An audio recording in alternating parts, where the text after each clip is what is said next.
ou um extra, ela vai acabar. Porque o Globo vai ser só na internet. E por que estou dizendo isso? Porque a quantidade de jornais impressos em tinta e papel, em vários lugares do mundo, inclusive no Brasil, está em franca decadência. Os jornais estão perdendo assinantes. Certo? Agora você vai dizer, bom, mas então o jornalismo impresso continua assim. Só que ao invés de ser na plataforma de tinta e papel, ele está passando para a plataforma de bits e bytes. Ele continua impresso, mas não impresso no papel, ele impresso na tela do meu computador. Eu, por exemplo, na minha casa assinava o jornal Folha de São Paulo. Então todo dia eu recebia o jornal que de papel botava na porta da minha casa. Aí eu juntava aquele bruta monte de papel na minha casa. Aí um dia eu falei para minha mulher assim, não vou mais assinar a Folha. Ela falou, não, mas eu quero assinar a Folha. Eu falei, por que você quer assinar a Folha? Mas não, porque eu quero ver aqueles grandes artigos que tem na Folha. E ela gosta do Zé Simão, não sei se vocês conhecem, um grande pensador nacional. Eu falei, vamos fazer o seguinte, a gente assina o UOL. E aí nós assinamos o UOL. E no UOL, você pode ler o artigo do Zé Simão e de todos os outros. Aí ela me diz, mas escuta, esse artigo que o Zé Simão escreve aqui no UOL é o mesmo que ele escreve na folha de papel e tinta? É. Mas não é diferente? Não. Mas não tem o tal do hipertexto. Hipertexto não quer dizer diferença de desenvolvimento intelectual. O hipertexto são aqueles atributos que a gente tem para jogar para hiperlink, para imagem, aquele tudo que... É a mesma coisa. Ela diz, mas escuta, e se eu quiser pegar a coluna do Zé Simão e levar lá na reunião onde eu vou? Você imprime o Zé Simão e leva. Então, veja o que está acontecendo. Eu estou partindo para essa plataforma. Os jornais americanos estão partindo para isso. E olha que os Estados Unidos têm uma imprensa extremamente importante, como vocês sabem. Então vem ocorrendo a queda da venda de jornais. E esse pessoal está percebendo o seguinte, está indo tudo para a internet. E no Brasil? Também está vendo queda dos jornais. Mas sabe o que é que o Instituto fez para mascarar isso? Eles pegaram esses jornais que estão sendo dados no cruzamento, Destaque, Metrô, etc., e colocaram no bolo.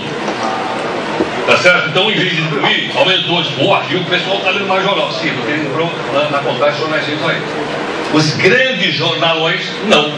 Ontem em São Paulo, o Estadão, que é um jornal tradicional, vem desde a época do Império, mandou 20 jornalistas embora. Ontem. E sabe por quê? Problemas econômicos. Eles não têm como manter mais 20 jornalistas na redação, mandados com 20 caras embora.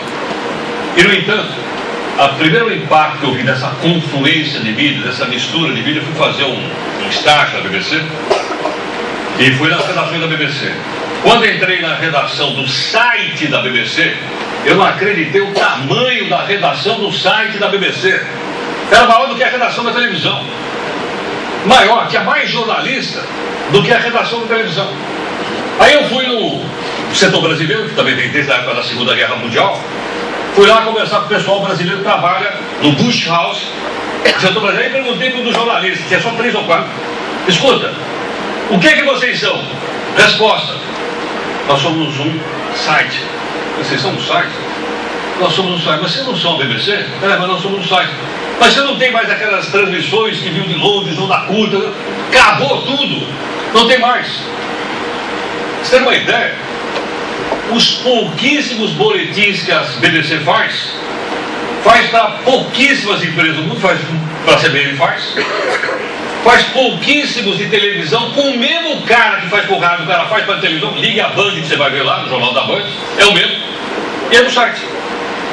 Então minha cabeça ficou um pouco confusa, porque eu já não sei mais para quem trabalho. Eu não sei se eu trabalho para rádio, para televisão, para jornal, eu não sei o que diabo é isso. Eu escrevo todo dia a abertura do jornal, que eu chamo de A Navalhada do Dia, que é publicado no blog do Barbeiro, eu sou barbeiro, como vocês sabem, então a abertura eu conheci A Navalhada do Dia. Então eu escrevo lá uma Navalhada do Dia, que eu leio no telejornal, que sai na internet e que eu publico no blog do Barbeiro, que é o blog lá da televisão. Eu escrevo um artigo semanal que sai no blog lá e outros cantos aí. Então eu estava vendo essa confluência de uma tal forma que me leva a entender o seguinte: tudo está sendo sugado para dentro da internet, tudo, com uma violência tal, com uma velocidade tal, que a única imagem que me ocorre no momento quando eu falo a respeito disso é como se fosse um buraco negro no espaço. Ou seja, o buraco negro no espaço é uma tal concentração de gravidade que nem a luz escapa dele. Não é? Tudo vai para dentro dele. Ou seja, a internet está tendo exatamente a mesma força. Está tudo convergindo rapidamente para dentro da internet. Que, aliás, vocês devem saber isso melhor que eu, nasceu como forma de um programa militar. Depois acabou passando para as universidades, depois acabou se transformando num novo veículo de comunicação. Então, se você me disser, bom, mas o que ela transporta? Qualquer coisa que puder ser digitalizada, ela transporta. Então ela é o que? Uma grande avenida, que ela transporta som, transporta imagem, transporta texto, transporta arquivo, e mais, ela tem dupla mão de direção. Porque eu recebo, e ninguém mais hoje, nenhum jornalista mais hoje, publica nada impunemente, como a gente fazia um tempo atrás. Antes eu ia lá, por exemplo, no Globo, publicar um artigo no Globo, daqui 3 ou 4 dias as pessoas mandavam uma carta para o Globo resumia a carta do cidadão e punha lá carta dos leitores.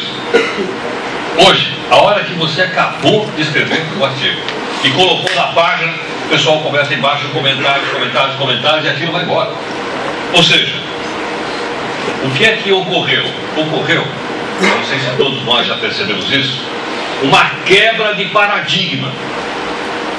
E quando acontece quebra de paradigma, e a história tem várias quebras de paradigma, isso quer dizer o seguinte: o processo histórico está indo numa determinada direção e não há como trazer ele de volta. O processo histórico não volta atrás. Quebrou paradigma. Você quebrou paradigma, eu tenho que me repensar como veículo de comunicação. Eu tenho que me repensar como jornalista. Eu tenho que me repensar como cidadão. Bom, mas é uma quebra de paradigma muito importante. Na minha opinião, esta é a terceira revolução industrial da comunicação que nós estamos vivendo. Nós estamos vivendo a terceira revolução da comunicação com a internet. Se eu voltar para trás, quanto é que foi a segunda? Imagine o seguinte: vamos voltar lá para 1415, 1430, século XV, na Alemanha. Uma pequena cidadezinha perto de Frankfurt chamada Mainz. Nessa cidadezinha, na Alemanha, chega um cidadão numa livraria, se é que tinha, e diz o seguinte: olha, eu queria comprar um exemplar da Bíblia. O senhor gostaria de comprar um exemplar da Bíblia? Eu gostaria de comprar um exemplar da Bíblia. Quanto custa? Bom, o volume de dinheiro era enorme. Quando é que eu posso passar para buscar o meu exemplar da Bíblia? Só pode passar daqui 2 anos e meio, que daqui 2 anos e meio está pronto o seu exemplar da Bíblia. Porque se eu quisesse comprar o exemplar da Bíblia lá no Mainz, em 1430, o cara ia lá no convento, falar com um copista, e o cara ia copiar a Bíblia para mim. O cara ia escrever a Bíblia. Imagine escrever a Bíblia. Não deve ser mole escrever a Bíblia. Um cara desse acho que escreveu 2 ou 3 na vida dele inteira. Tá certo? E aí era aquilo tudo muito bonito, com aquelas letras maravilhosas, chamadas luminuras, num papel grosso. A Bíblia era um negócio desse tamanho. Até que aparece um velhinho, lá em Mainz, chamado Gutenberg, né, que aderiu ao movimento reformista do Lutero. E o Lutero, então, que é alemão, vocês sabem, disse: escuta, meu, eu vou traduzir a Bíblia do latim. Ainda era latim, hein? Imagina só, ainda era em latim. Eu vou traduzir a Bíblia do latim para o alemão. Quero saber o seguinte: como é que eu faço para divulgar isso? E o velhinho lá ficou, então, pensando como é que ele ia fazer. Bom, o velhinho trabalhava com prensa. E o velhinho resolveu fazer assim: vou fazer um carimbo. Então vou carimbar a página da Bíblia. Vou fazer um carimbo com o conteúdo da página da Bíblia. Só que é o seguinte, mas depois vou ter que desmontar esse carimbo para fazer o carimbo da página seguinte. Montar as letrinhas. E esse cara, então, fez um carimbo de tipos móveis, de letrinhas móveis. É verdade que ele ia dar um trabalho desgraçado de escrever aquela Bíblia, para botar letrinha por letrinha ali. Mas quando o carimbo estava pronto, o que ele fazia? Ele carimbava 1000 folhas de papel. E o cara falou: sim, porque de repente essa tecnologia colocou na mão de qualquer cidadão do mundo, um poder de comunicação que ele não tinha antes. Olha só, olha o que está acontecendo. Pera. O cara tem poder de comunicação? Tem. Mas o Estado pode censurar? Pode ter censura do Estado? Nós aqui conhecemos bem a história do Brasil. A história do Brasil começa lá em 1822, quando os jornais que criticavam o imperador foram empastelados. Fechar o jornal era uma moleza. E ela foi fechar o jornal para não ter o jornal.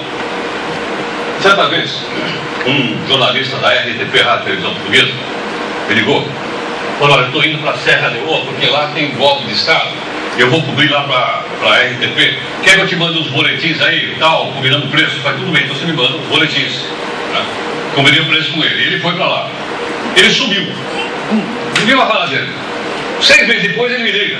Falei, escuta, meu, eu não tenho os boletins que você ia mandar aí da Revolução em Serra Leoa. Você não sabe o que aconteceu. O que aconteceu? Acertaram um tiro de canhão na central telefônica e ninguém sabia mais nada do que acontecia. Hoje, você pode acertar tiro na central telefônica que você quiser, porque as comunicações vão continuar. Mas o Estado, ele não pode bloquear esse fluxo da internet? Não sei. Não sei. Essa pergunta nós temos que falar para o senhor Ahmadinejad. Quando o senhor Ahmadinejad, que é o presidente do Irã, foi eleito pela segunda vez, teve uma manifestação de praça pública lá, que terminou com a pancadaria e a morte de uma mulher que é uma ativista. Ocorre que todas as comunicações do Irã estavam sob censura, está tudo fechado, nenhum correspondente para mandar coisa nenhuma, está tudo absolutamente sob o controle do Estado. Muito bem, o que aconteceu? À noite, em todos os telejornais do mundo, não só tinha a notícia de que a moça tinha morrido na manifestação contra ele, como tinha imagem mostrando a pancadaria e o tiro que a mulher levou e caiu no chão. Por que razão? Porque inventaram uma máquina desgraçada. Essa aqui, olha. Tá certo? Que eu não sei mais o nome. Porque essa porcaria aqui filma, fotografa, fala, grava. Às vezes até fala no telefone, até funciona com o telefone. E no momento que eu dei na mão do cidadão um negócio como esse, o Estado não consegue mais me segurar. Mas os caras não bloquearam os servidores? Bloquearam. O que é que os internautas fazem quando bloqueiam os servidores? Os caras começam a criar bypass. Você cria um firewall, o cara cria um bypass. Você cria um firewall, o cara cria um bypass. E não segura. Eu fiz um teste uma vez, recentemente foi a Pequim. E aí eu fui lá na Praça Vermelha, tem o Jornal do Mal, vi aquelas coisas todas, e eu falei assim, será que esse é um negócio aqui? Vou entrar num cybercafé. Entrei no cybercafé e digitei no computador lá, Tibete. Apareceu um troço branco na frente. Nada. Certo? Os chineses controlam. Aí eu digitei o nome de um site internacional de notícias chamado Drudge Report. Ele abriu, aí eu escrevi Tibete. Todas as notícias sobre Tibete ali na Praça da Paz Celestial, ao lado do companheiro Mao Tse-tung. À minha disposição em qualquer um que eu ver. Em suma, não dá para segurar mais. Em outras palavras, não dá mais para segurar a notícia. Eu acho isso ótimo, eu acho maravilhoso, é uma nova etapa da história da humanidade. Não dá mais. Não dá mais para segurar a notícia.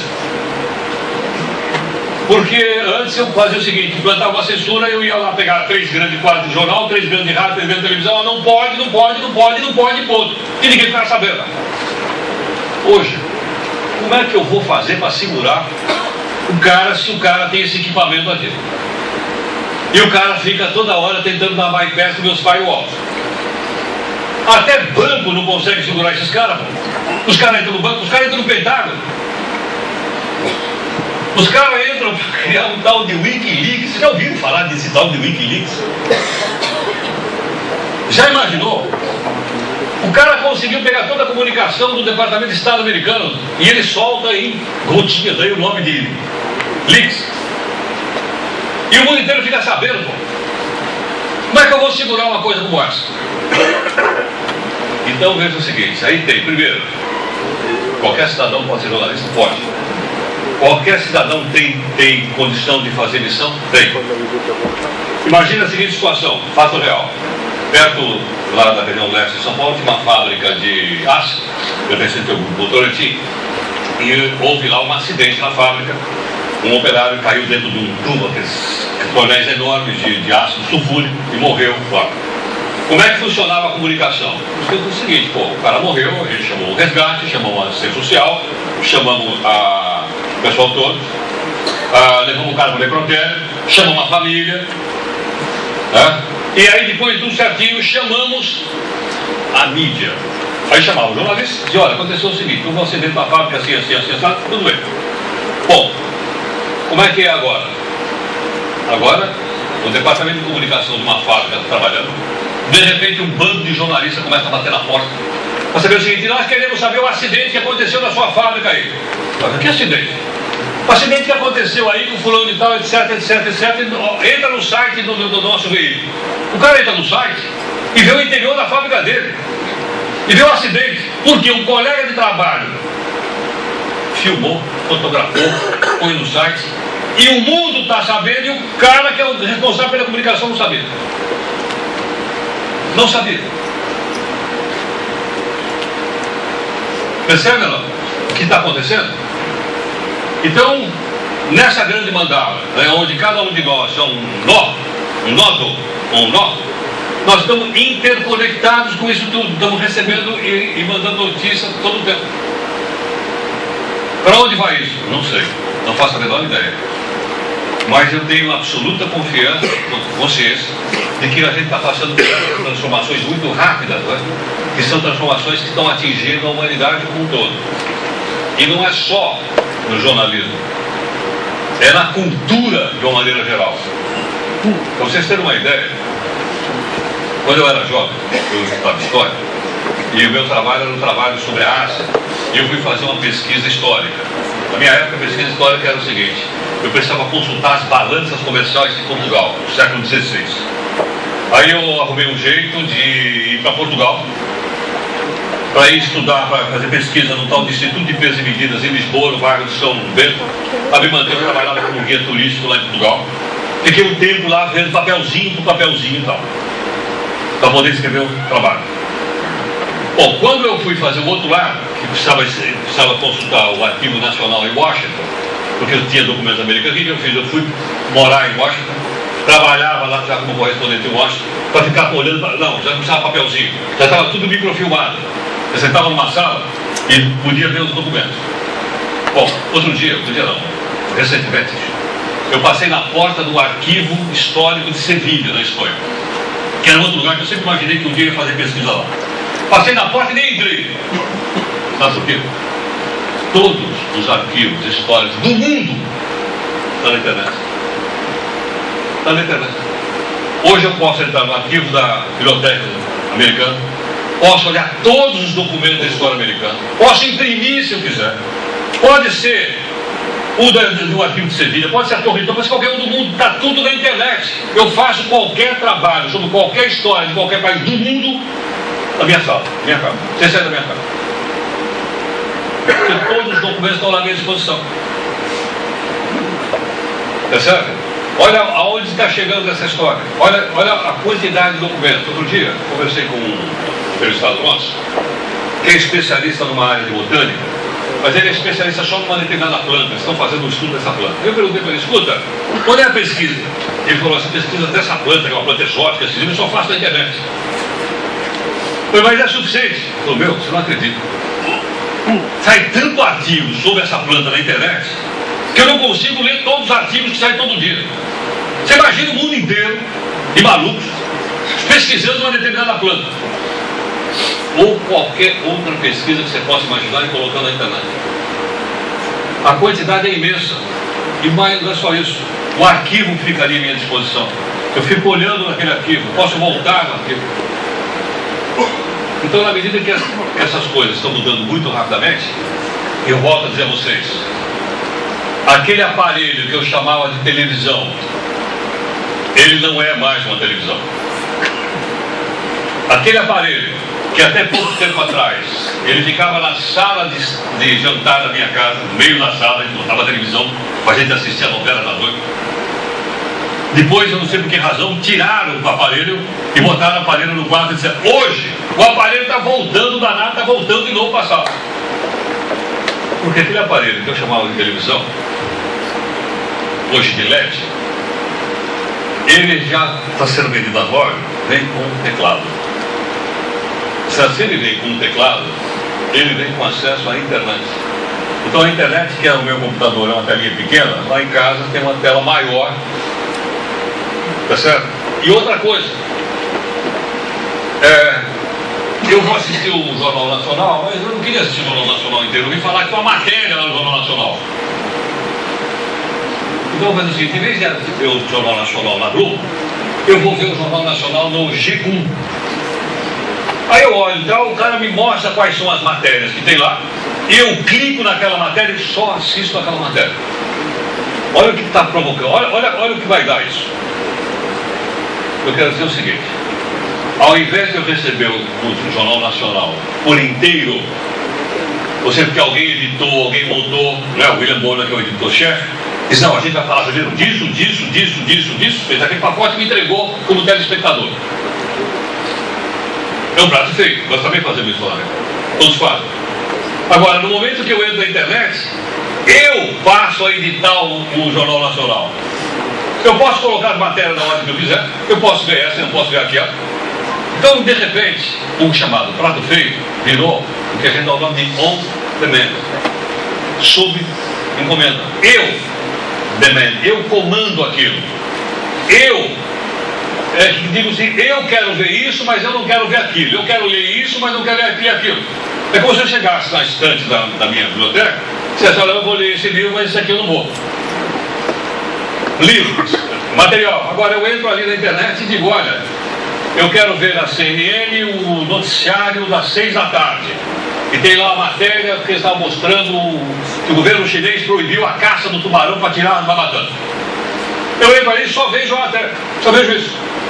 E mais, o meu colega que trabalha comigo lá e que cuida da parte internacional, diz, olha, vamos fazer essa matéria do tubarão para colocar no jornal? Vamos. O que ele fez? Ele foi lá na CNN, tirou as imagens da CNN, colocou no material que ele tinha, a gente colocou no telejornal.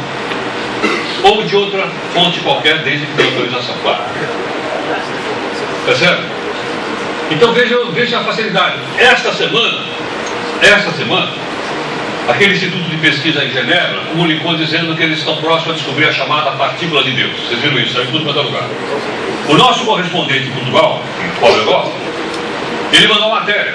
Aí eu disse, olha, a gente precisa ver direitinho essa matéria para ver o seguinte, será que a gente vai entender? Eu não entendo nada de física, hein? Vamos ver se essa matéria é para leigo, não é para PhD em física. Bom, a gente viu a matéria estava boa, mas dizia, olha, em outros sites tem umas figuras, tem umas animações que explicam muito melhor. Tem uns infográficos. Tem uns infográficos. A matéria ficou muito melhor, muito mais didática, muito mais para a gente entender, porque ele começou a lançar a mão desse infográfico, a matéria cresceu, ficou um negócio extraordinário. Até eu que sou um leigo, tendo bolhufa de física, consegui entender o que diabo era a toda a partícula de Deus. Olha que coisa maravilhosa, extraordinária. Inacreditável isso. Então você veja o seguinte, nós estamos nesse mundo então da conectividade, cada um de nós é um nó, se tiver na internet, cada um de nós é um nó nessa matéria, e nós quebramos aquele paradigma que começou lá com o seu Gutenberg, que eu falei para vocês agora há pouco. O paradigma era 3 ou 4 grandes veículos de comunicação, por exemplo, 3 ou 4 grandes redes de televisão nos Estados Unidos, e milhões de receptores do outro lado. Era assim que funciona no Brasil também. 3 ou 4 emitindo, milhões recebendo. Com o advento da internet, com a quebra de paradigma, eu passei a ser emissor e receptor. Então o paradigma funciona assim agora. Nós temos milhões de receptores, milhões de emissores e mais, a gente se fala porque nós estamos interconectados. Tá certo? Então pode ter certeza do seguinte, com essa revolução que vem vindo aí, que é uma revolução da comunicação, obviamente a tecnologia, ela não para na comunicação. Tá? E outra coisa que eu gostaria de deixar claro é o seguinte, na minha opinião pessoal, e principalmente no caso da comunicação e se quiser do jornalismo, a tecnologia não é o mais importante. O mais importante é o conteúdo. A tecnologia existe para transportar o conteúdo. Estou dizendo isso porque algumas pessoas ficam tão fissuradas nesse negócio de tecnologia que o cara acha que a tecnologia é um fim em si mesmo. Não é. O jornalismo não é. O jornalismo que manda é o quê? É o conteúdo. É, de novo, aquilo que eu disse a vocês, o compromisso ético, compromisso social, compromisso com o bem-estar público, com o interesse público. Agora, a plataforma, ela muda. Então a tecnologia é apenas a plataforma sobre a qual esse conteúdo, que é um conteúdo abstrato, ele possa se desenvolver rapidamente.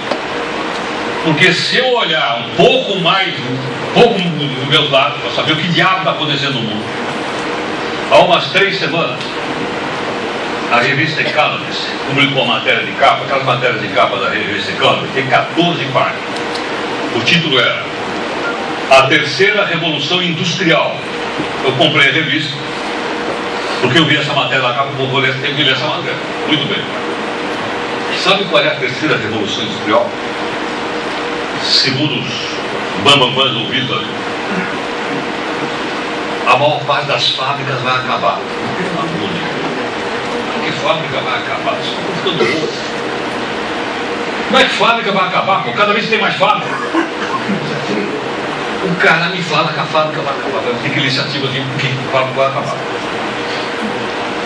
Porque essa mesma tecnologia que está quebrando os paradigmas da comunicação também está alterando os paradigmas da indústria. Olhem lá. Entre no site, o título da revista é A Terceira Revolução Industrial. Eles têm uma página em que eles resumem o artigo. Vale a pena ler. O cara me conta o seguinte. Eu tenho uma oficina mecânica na cidade do interior do Nordeste brasileiro. Aí o cara chegou lá com uma peça, o carro dele quebrado. Quebrou, sei lá, o apoio do mancal do motor. De um pajeiro. Por exemplo, o cara vai achar o mancal do motor. Muito bem, sabe onde o cara vai achar? O cara vai entrar na internet, no site da empresa do Fabrício Pajeiro, em suma, do Brasil. Vai ver a peça. Vai pagar para usar o desenho da peça. Veja o que eu vou dizer agora. Ele vai imprimir a peça. O cara vai imprimir a peça. Como é que o cara vai imprimir a peça? Outro exemplo que eles deram. Eu preciso de um martelo na minha casa. Vou lá na loja de ferragem comprar um martelo. Não, imprimo o martelo. Por quê? Os danados inventaram uma tal de impressora em 3D que trabalha com material na base de fibra de carbono. E ele fabrica na sua casa, ou na oficina do cara, ou no meio do Saara, um equipamento, não grande equipamento, pequenos equipamentos que você vai precisar, um martelo ele produz. Eu vi uma dessa fabricando um carrinho de criança. Eu não acreditava, sinceramente. Ele imprimiu o carrinho, o cara tirou, era um carrinho, o cara imprimiu o carrinho e eu vi o carrinho. Com esses olhos eu vi o carrinho, mas não é possível, o cara não está me enganando. Imagina onde é que a gente está indo. Tá certo? Então, quebrou uma peça do meu jipão, eu vou ter que ir não sei aonde para comprar a peça, não, imprime a peça. Olha a peça aí. Ela vai acabar. Porque o globo vai ser só na internet. E por que estou dizendo isso? Porque a quantidade de jornais impressos em tinta e papel em vários lugares do mundo, inclusive no Brasil, está em franca decadência. Os jornais estão perdendo assinantes. Certo? Agora você vai dizer, bom, mas então o jornalismo impresso continua assim. Só que ao invés de ser na plataforma de tinta e papel, ele está passando para a plataforma de bits e bytes. Ele continua impresso, mas não impresso no papel, ele impresso na tela do meu computador. Eu, por exemplo, na minha casa assinava o jornal Folha de São Paulo. Então todo dia eu recebia o jornal, que de papel, botava na porta da minha casa. Aí eu juntava aquele bruta monte de papel na minha casa. Aí um dia eu falei para minha mulher assim, não vou mais assinar a Folha. Ela falou, não, mas eu quero assinar a Folha. Eu falei, por que você quer assinar a Folha? Mas não, porque eu quero ver aqueles grandes artigos que tem lá na Folha. E ela gosta do Zé Simão, não sei se vocês conhecem, um grande pensador nacional. Eu falei, vamos fazer o seguinte, a gente assina o UOL. E aí nós assinamos o UOL. E no UOL, você pode ler o artigo do Zé Simão e de todos os outros. Aí ela me diz, mas escuta, esse artigo que o Zé Simão escreve aqui no UOL é o mesmo que ele escreve na folha de papel e tinta? É. Mas não é diferente? Não. Mas não tem o tal do hipertexto. Hipertexto não quer dizer diferença de desenvolvimento intelectual. O hipertexto são aqueles atributos que a gente tem, para jogar para hiperlink, para imagem, aquele tudo que... É a mesma coisa. Aí diz, mas escuta, e se eu quiser pegar a coluna do Zé Simão e levar lá na reunião onde eu vou? Você imprime o Zé Simão e leva. Então, veja o que está acontecendo. Eu estou partindo para essa plataforma. Os jornais americanos estão partindo para isso. E olha que os Estados Unidos têm uma imprensa extremamente importante, como vocês sabem. Então vem ocorrendo a queda da venda de jornais. E esse pessoal está percebendo o seguinte, está indo tudo para a internet. E no Brasil? Também está vendo queda dos jornais. Mas sabe o que é que o Instituto aqui fez para mascarar isso? Eles pegaram esses jornais que estão sendo dados no cruzamento, destaque, metrô, etc., e colocaram no bolo. Tá certo? Então, em vez de imprimir, aumentou. Pô, aqui o pessoal está lendo mais jornal. Sim, porque ele entrou na contagem jornais aí. Os grandes jornalões, não. Ontem em São Paulo, o Estadão, que é um jornal tradicional, vem desde a época do Império, mandou 20 jornalistas embora. Ontem. E sabe por quê? Problemas econômicos. Eles não têm como manter mais 20 jornalistas na redação, mandados com 20 caras embora. E, no entanto, o primeiro impacto que eu vi dessa confluência de mídia, dessa mistura de mídia, eu fui fazer um estágio na BBC e fui nas redações da BBC. Quando entrei na redação do site da BBC, eu não acreditei o tamanho da redação do site da BBC. Era maior do que a redação da televisão. Maior, tinha mais jornalista do que a redação da televisão.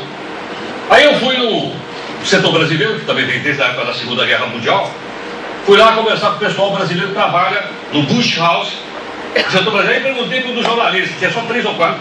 Escuta, o que é que vocês são? Resposta: nós somos um site.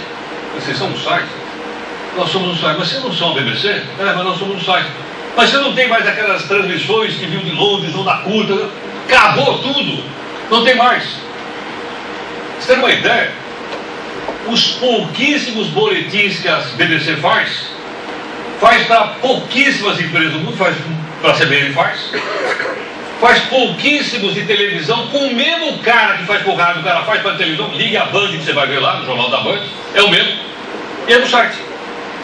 Então minha cabeça ficou um pouco confusa, porque eu já não sei mais para quem trabalho. Eu não sei se eu trabalho para rádio, para televisão, para jornal, eu não sei o que diabo é isso.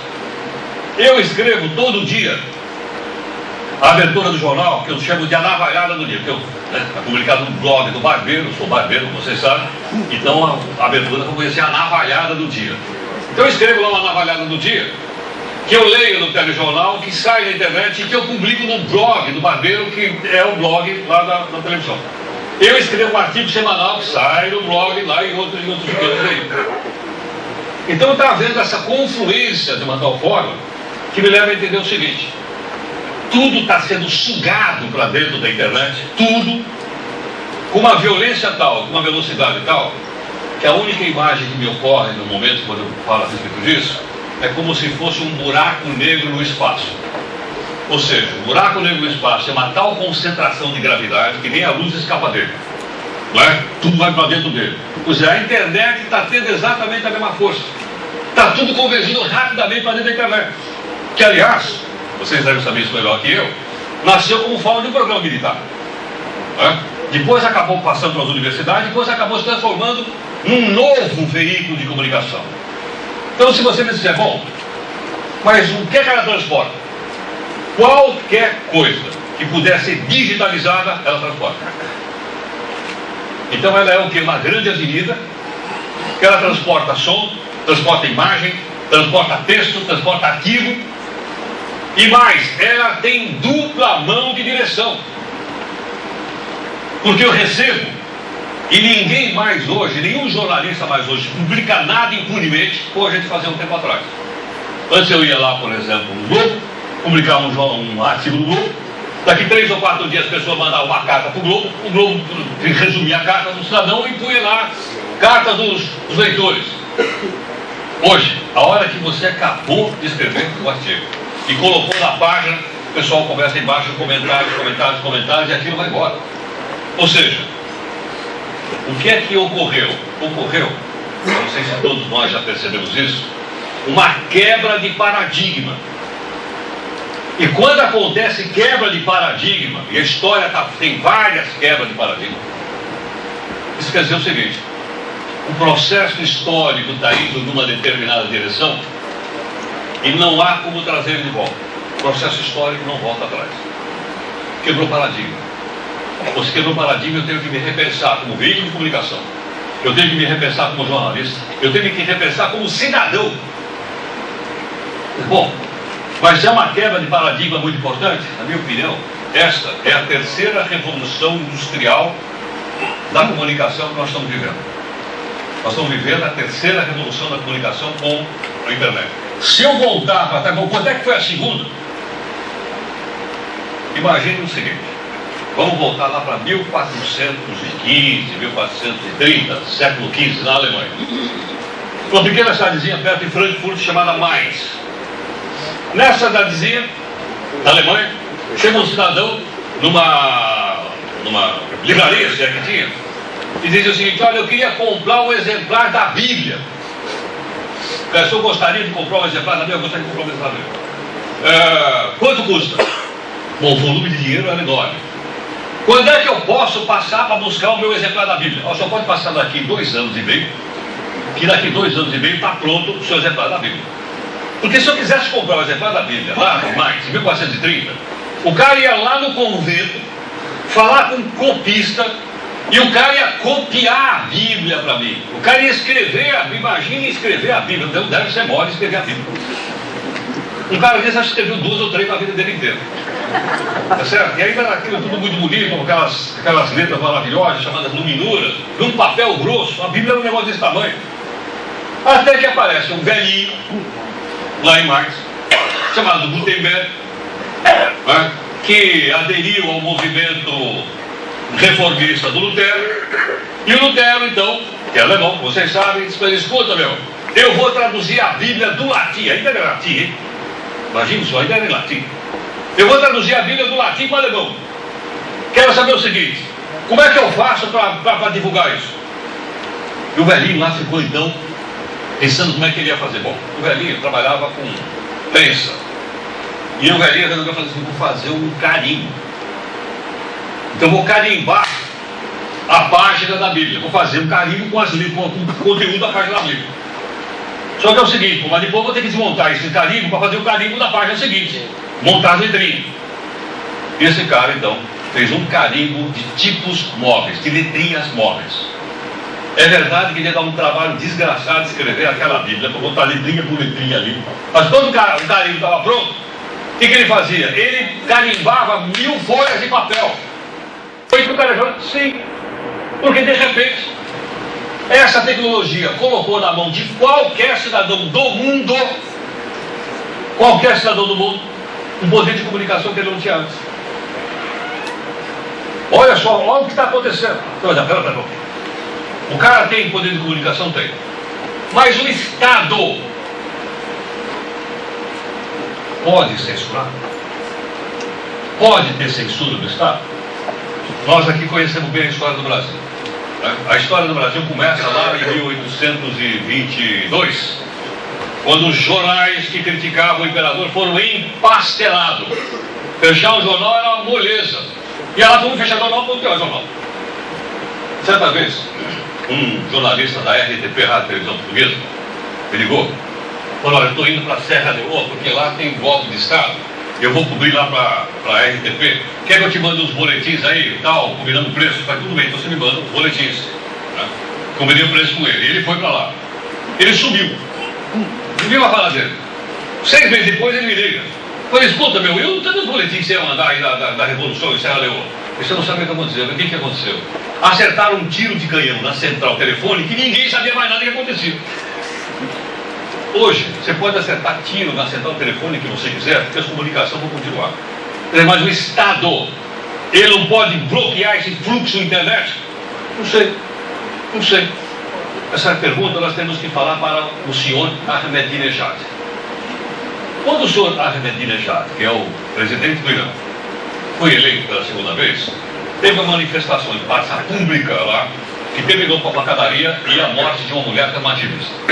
Ocorre que todas as comunicações do Irã estavam sob censura, estava tudo fechado, nenhum correspondente mandando coisa nenhuma, estava tudo absolutamente sob o controle do Estado.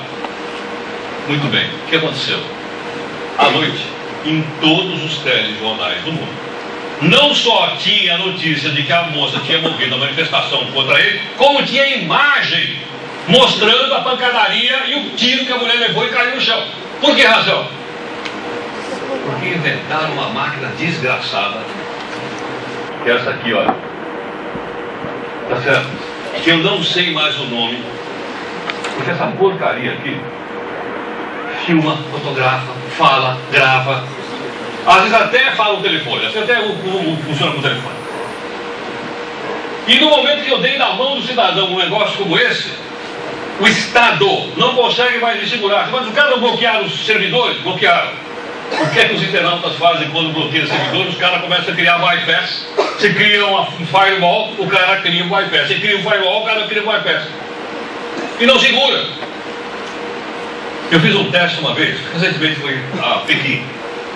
E aí eu fui lá na Praça Vermelha, tem o Padre João do Mal, fui ver aquelas coisas todas, e eu falei assim, será que esse é o negócio aqui? Vou entrar num cybercafé. Entrei no cybercafé e digitei no computador lá, Tibete. Apareceu um troço branco na frente. Nada. Certo? Os chineses controlam. Aí eu digitei o nome de um site internacional de notícias chamado Drudge Report. Ele abriu, eu escrevi Tibete. Todas as notícias sobre Tibete ali na Praça da Paz Celestial, ao lado do companheiro Mao Tse-tung. À minha disposição em qualquer um poder ver. Em suma, não dá para segurar mais. Em outras palavras, não dá mais para segurar a notícia. Eu acho isso ótimo, eu acho maravilhoso, é uma nova etapa da história da humanidade. Não dá mais. Não dá mais para segurar a notícia. Porque antes eu fazia o seguinte, implantava uma censura, eu ia lá pegar 3 grandes quadros de jornal, 3 grandes de rádio, 3 grandes de televisão, não pode, ponto. E ninguém ficava sabendo. Hoje, como é que eu vou fazer para segurar o cara se o cara tem esse equipamento aqui? E o cara fica toda hora tentando dar bypass dos meus firewalls. Até banco não consegue segurar esses caras. Os caras entram no banco, os caras entram no Pentágono. Os caras entram para criar um tal de Wikileaks. Vocês já ouviram falar desse tal de Wikileaks? Já imaginou?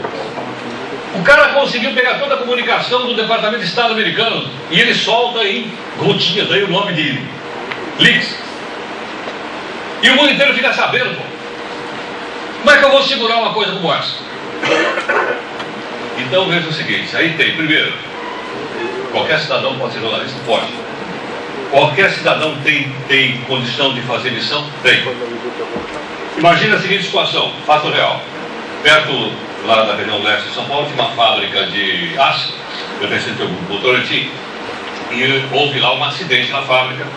Um operário caiu dentro de um tubo, aqueles tonéis enormes de ácido sulfúrico, e morreu lá. Como é que funcionava a comunicação? Foi o seguinte, pô, o cara morreu, a gente chamou o resgate, chamamos a assistência social, chamamos o pessoal todo, levamos o cara para o necrotério, chamamos a família, né? E aí depois de tudo certinho, chamamos a mídia. Aí chamava o jornalista e dizia, olha, aconteceu o seguinte, houve um acidente na fábrica, assim, tudo bem. Bom, como é que é agora? Agora, o departamento de comunicação de uma fábrica está trabalhando, de repente um bando de jornalistas começa a bater na porta para saber o seguinte, nós queremos saber o acidente que aconteceu na sua fábrica aí. Que acidente? O acidente que aconteceu aí com fulano e tal, etc, entra no site do nosso veículo. O cara entra no site e vê o interior da fábrica dele. E vê o acidente, porque um colega de trabalho filmou, fotografou, põe no site, e o mundo está sabendo, e o cara que é o responsável pela comunicação não sabia. Não sabia. Percebe, não? O que está acontecendo? Então, nessa grande mandala, né, onde cada um de nós é um nó, nós estamos interconectados com isso tudo, estamos recebendo e mandando notícia todo o tempo. Para onde vai isso? Não sei. Não faço a menor ideia. Mas eu tenho absoluta confiança, consciência, de que a gente está passando por transformações muito rápidas, né? Que são transformações que estão atingindo a humanidade como um todo. E não é só no jornalismo, é na cultura de uma maneira geral. Para vocês terem uma ideia, quando eu era jovem, eu estudava história, e o meu trabalho era um trabalho sobre a Ásia, e eu fui fazer uma pesquisa histórica. Na minha época, a pesquisa histórica era o seguinte: eu precisava consultar as balanças comerciais de Portugal, do século XVI. Aí eu arrumei um jeito de ir para Portugal, para ir estudar, para fazer pesquisa no tal do Instituto de Pesos e Medidas em Lisboa, no bairro de São Bento. A me manter, eu trabalhava como guia turístico lá em Portugal. Fiquei um tempo lá vendo papelzinho por papelzinho e tal, para poder escrever o trabalho. Bom, quando eu fui fazer o outro lado, que precisava consultar o Arquivo Nacional em Washington, porque eu tinha documentos americanos, o que eu fiz? Eu fui morar em Washington, trabalhava lá já como correspondente em Washington, para ficar olhando, não, já não precisava papelzinho, já estava tudo microfilmado. Eu sentava numa sala e podia ver os documentos. Bom, outro dia não, recentemente, eu passei na porta do Arquivo Histórico de Sevilha, na Espanha, que era outro lugar que eu sempre imaginei que um dia ia fazer pesquisa lá. Passei na porta e nem entrei. Sabe por quê? Todos os arquivos históricos do mundo estão na internet. Está na internet. Hoje eu posso entrar no arquivo da Biblioteca Americana, posso olhar todos os documentos da história americana, posso imprimir se eu quiser. Pode ser o do Arquivo de Sevilha, pode ser a Torre, pode ser qualquer um do mundo, está tudo na internet. Eu faço qualquer trabalho sobre qualquer história de qualquer país do mundo na minha sala, minha casa. Você sai da minha casa. Porque todos os documentos estão lá à minha disposição. Percebe? Olha aonde está chegando essa história. Olha a quantidade de documentos. Outro dia, conversei com um entrevistado nosso, que é especialista numa área de botânica, mas ele é especialista só numa determinada planta. Eles estão fazendo um estudo dessa planta. Eu perguntei para ele: escuta, qual é a pesquisa? Ele falou: essa pesquisa dessa planta, que é uma planta exótica, eu só faço na internet. Eu falei: mas é suficiente? Ele falou: meu, você não acredita. Sai tanto artigo sobre essa planta na internet que eu não consigo ler todos os artigos que saem todo dia. Você imagina o mundo inteiro de malucos pesquisando uma determinada planta ou qualquer outra pesquisa que você possa imaginar e colocando na internet. A quantidade é imensa. E mais, não é só isso, o arquivo fica ali à minha disposição. Eu fico olhando naquele arquivo, posso voltar no arquivo. Então, na medida que essas coisas estão mudando muito rapidamente, eu volto a dizer a vocês: aquele aparelho que eu chamava de televisão, ele não é mais uma televisão. Aquele aparelho que até pouco tempo atrás ele ficava na sala de jantar da minha casa, no meio da sala, a gente botava a televisão para a gente assistir a novela da noite. Depois, eu não sei por que razão, tiraram o aparelho e botaram o aparelho no quarto e disseram: hoje o aparelho está voltando, danado, está voltando de novo para a sala. Porque aquele aparelho que eu chamava de televisão, hoje de LED, ele já está sendo vendido agora, vem com um teclado. Se ele vem com um teclado, ele vem com acesso à internet. Então a internet, que é o meu computador, é uma telinha pequena, lá em casa tem uma tela maior, tá certo? E outra coisa, eu vou assistir o Jornal Nacional, mas eu não queria assistir o Jornal Nacional inteiro, eu vim falar que tem uma matéria lá no Jornal Nacional. Então eu vou fazer o seguinte: em vez de ver o Jornal Nacional na Globo, eu vou ver o Jornal Nacional no G1. Aí eu olho, então o cara me mostra quais são as matérias que tem lá, e eu clico naquela matéria e só assisto aquela matéria. Olha o que está provocando, olha o que vai dar isso. Eu quero dizer o seguinte: ao invés de eu receber o Jornal Nacional por inteiro, ou seja, porque alguém editou, alguém mudou, né? O William Bonner, que é o editor-chefe, disse: não, a gente vai falar primeiro disso, fez aquele pacote e me entregou como telespectador. É um prato feio, nós também fazemos isso lá, né? Todos fazem. Agora, no momento que eu entro na internet, eu passo a editar o Jornal Nacional. Eu posso colocar as matérias na hora que eu quiser, eu posso ver essa, eu posso ver aquela. Então, de repente, o chamado prato feio virou o que a gente dá o nome de on demand, sob encomenda. Eu comando aquilo. Eu digo assim, eu quero ver isso, mas eu não quero ver aquilo. Eu quero ler isso, mas não quero ler aquilo. É como se eu chegasse na estante da minha biblioteca e dissesse, olha, eu vou ler esse livro, mas esse aqui eu não vou. Livros, material. Agora eu entro ali na internet e digo, olha, eu quero ver na CNN o noticiário das 6 da tarde. E tem lá a matéria que está mostrando que o governo chinês proibiu a caça do tubarão para tirar a matando. Eu entro ali e só vejo a matéria, só vejo isso. E mais, o meu colega que trabalha comigo lá e que cuida da parte internacional, diz, olha, vamos fazer essa matéria do tubarão para colocar no jornal? Vamos. O que ele fez? Ele foi lá na CNN, tirou as imagens da CNN, tirou, colocou no material que ele tinha, a gente colocou no telejornal. Ou de outra fonte qualquer, desde que tenha autorização, claro. Tá certo? Então veja a facilidade. Esta semana, aquele Instituto de Pesquisa em Genebra comunicou dizendo que eles estão próximos a descobrir a chamada partícula de Deus. Vocês viram isso? Saiu em tudo quanto é lugar. O nosso correspondente em Portugal, em Paulo Europa, ele mandou uma matéria. Aí eu disse, olha, a gente precisa ver direitinho essa matéria para ver o seguinte, será que a gente vai entender? Eu não entendo nada de física, hein? Vamos ver se essa matéria é para leigo, não é para PhD em física. Bom, a gente viu a matéria estava boa, mas dizia, olha, em outros sites tem umas figuras, tem umas animações que explicam muito melhor. Tem uns infográficos. Tem uns infográficos. A matéria ficou muito melhor, muito mais didática, muito mais para a gente entender, porque ele começou a lançar a mão desses infográficos, a matéria cresceu, ficou um negócio extraordinário. Até eu que sou leigo, tendo bolhufa de física, consegui entender o que diabo era a toda a partícula de Deus. Olha que coisa maravilhosa, extraordinária. Inacreditável isso. Então você veja o seguinte, nós estamos nesse mundo então da conectividade, cada um de nós é um nó, se tiver na internet, cada um de nós é um nó nessa matéria, e nós quebramos aquele paradigma que começou lá com o seu Gutenberg, que eu falei para vocês agora há pouco. O paradigma era 3 ou 4 grandes veículos de comunicação, por exemplo, 3, 4 grandes redes de televisão nos Estados Unidos e milhões de receptores do outro lado.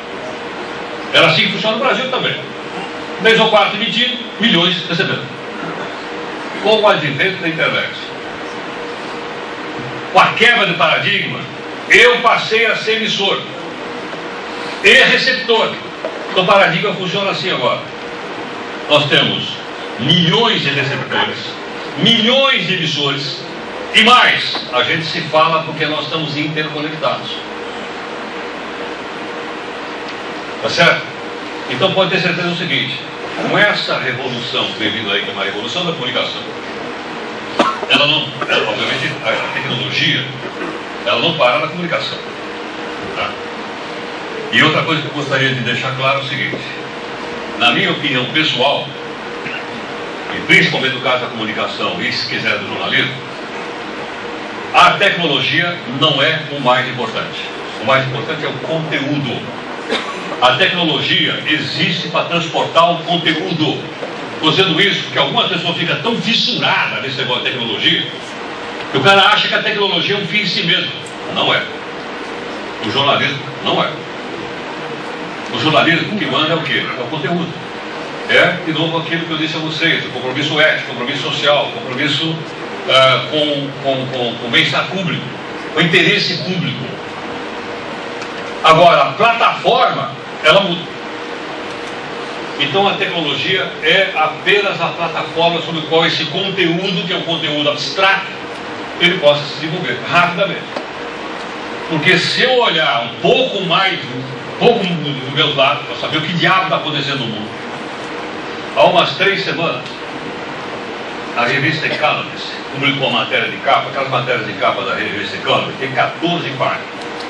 O título era A Terceira Revolução Industrial. Eu comprei a revista, porque eu vi essa matéria lá, tenho que ler essa matéria. Muito bem. Sabe qual é a terceira revolução industrial? Segundo os bambambãs ouvidos ali, a maior parte das fábricas vai acabar. Que fábrica vai acabar? Estou ficando louco. Como é que fábrica vai acabar? Pô? Cada vez tem mais fábrica. O cara me fala que a fábrica vai acabar. Eu tenho que iniciativa aqui que a fábrica vai acabar. Porque essa mesma tecnologia que está quebrando os paradigmas da comunicação também está alterando os paradigmas da indústria. Olhem lá. Entre no site, o título da revista é A Terceira Revolução Industrial. Eles têm uma página em que eles resumem o artigo. Vale a pena ler. O cara me conta o seguinte. Eu tenho uma oficina mecânica na cidade do interior do Nordeste brasileiro. Aí o cara chegou lá com uma peça, o carro dele quebrado. Quebrou, sei lá, o apoio do mancal do motor. De um pajeiro. Por exemplo, o cara vai achar o mancal do motor. Muito bem. Sabe onde o cara vai achar? O cara vai entrar na internet. No site da empresa do Fabrício Pajeiro, em suma, do Brasil. Vai ver a peça. Vai pagar para usar o desenho da peça. Veja o que eu vou dizer agora. Ele vai imprimir a peça. O cara vai imprimir a peça. Como é que o cara vai imprimir a peça? Outro exemplo que eles deram. Eu preciso de um martelo lá na minha casa. Vou lá na loja de ferragem comprar um martelo. Não, imprime o martelo. Por quê? Os danados inventaram uma tal de impressora em 3D que trabalha com material na base de fibra de carbono. E ele fabrica na sua casa, ou na oficina do cara, ou no meio do Saara, um equipamento, não grande, pequenos equipamentos que você vai precisar. O martelo ele produz. Eu vi uma dessa fabricando um carrinho de criança. Eu não acreditava, sinceramente. Ele imprimiu o carrinho, o cara tirou, era um carrinho, o cara imprimiu o carrinho e eu vi o carrinho. Com esses olhos eu vi o carrinho, mas não é possível, o cara não está me enganando. Imagina onde é que a gente está indo. Tá certo? Então quebrou uma peça do meu jipão, eu vou ter que ir não sei aonde para comprar a peça, não imprime a peça. Olha a peça aí.